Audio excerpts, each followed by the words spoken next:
mga kaibigan, mapagpalang araw sa ating lahat. Nagbabalik naman po inyong agimat ni alias Pugi. So ngayon mga kaibigan, mayroon naman akong babagi sa inyo at mayroon naman akong papakita sa inyo. So bago yan, pagmasdan niyo po muna na mabuti kung ano po kung papakita ko sa inyo bago ko paliwanag sa inyo ng lubos. At kung interesado kayo, panoorin nyo po ito hanggang sa pagtapos sa video na ito. At like na rin and subscribe at click notification bell para lagi kayong updated sa mga susunod kong video. So, pag-suporta ng aking YouTube channel mga kaibigan para tuloy-tuloy tayo sa pagbabahagi sa mga mutya nga nagaan yung bato. Kasi sa totoong buhay mga kaibigan, dito po ako mahilig sa pangangulikta sa mga mutya nga nagaan yung bato. Kumbaga yung tinatawag natin na anting-anting o agimat. So okay. So ito na po yun mga kaibigan. So ayan. Alam nyo ba kung anong tawag dito sa nakikita nyo? Ayan.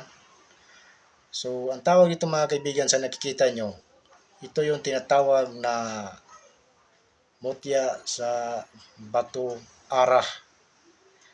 Inuulit ko po sa inyo mga kaibigan, ang tawag dito ay bato arah. Ayan, pagbasta nyo mo ng buti. Ngayon, ang bisa nito mga kaibigan, ay ito po ang pinakamatindi gamitin sa panggagamot.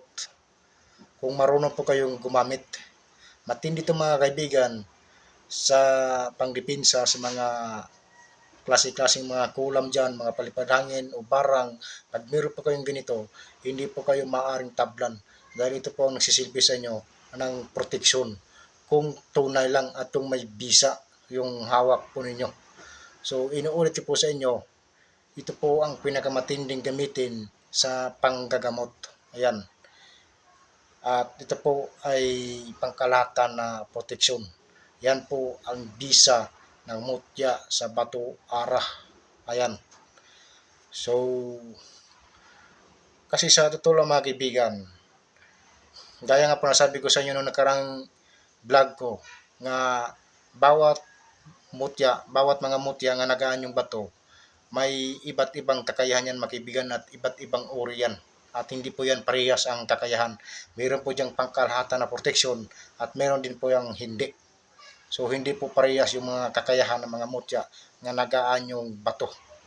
So sa mga tao nga naniniwala sa mga ganito mga kaibigan, dahil mayroon pa namang tao nga naniniwala sa mga ganito, kumbaga 50% ang naniniwala sa mga ganito at 50% din ang hindi naniniwala sa mga ganito. So ngayon, kung hindi po kayo naniniwala sa mga ganitong bagay, so wag po nating bastusin yung kapwa po natin tao sa mga tao nga naniniwala sa mga ganito. Dahil alam na alam po natin mismo sa ating mga sarili na bawat tao may kanya-kanyang ugali at may kanya-kanyang paniniwala. Alam na alam po ninyo iyan sa inyong mga sarili.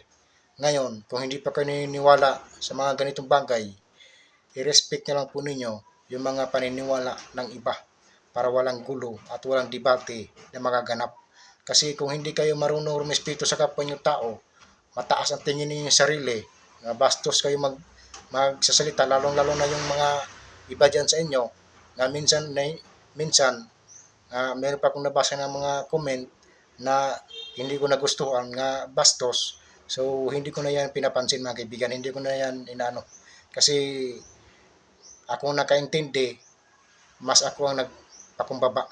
Kasi yung mga ganyan mga kaibigan nga bastos nagko-comment, yan po ay hindi nakaintindi. Yan po ay mga bubo.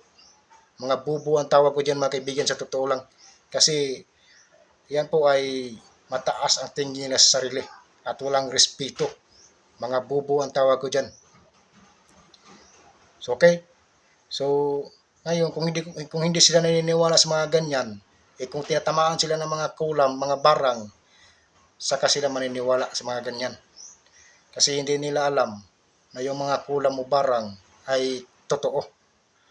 So ngayon kapag tatamaan sila dyan, so saka sila maniniwala sa mga ganyan.